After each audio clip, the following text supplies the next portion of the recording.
Tom Farese sat straight-faced as his attorney, Pete Aiken, asked the judge if he would order Channel 4 cameras out of the courtroom because they might prejudice the case.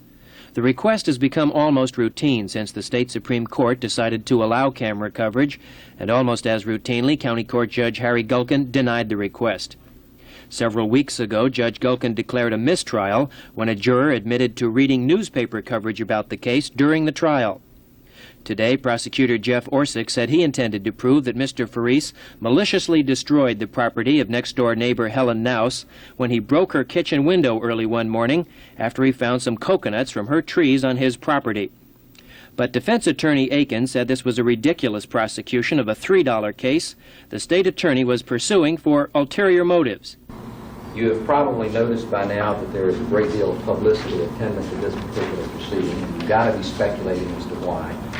We've got a television camera in here. We've got newspaper reporters sitting everywhere. I think what you're going to see is what I would refer to as a bad faith prosecution. I don't think you're going to see, and if Mr. Orsick has painted the picture correctly, you've got to be thinking of Mr. Farese as the big bad wolf now outside Mrs. Naus's house, puffing and crashing our windows in. The evidence, I think, is going to be quite to the contrary. The problem facing the jury was whether to believe Mr. Aiken's account of the story, which was that the window was broken accidentally, or a very different account from Mrs. Naus, a small divorcee who took the stand to give her account of the incident. Yes, sir. I was still asleep, and I was awakened by this terrible crash against my front door. Really violent crash.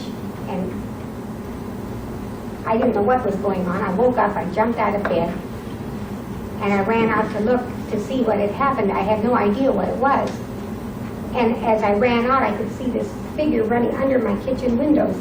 And then I heard a crash against my utility room door.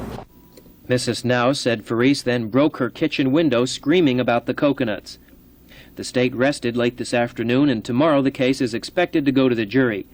Kerry Millerick, Channel 4 News.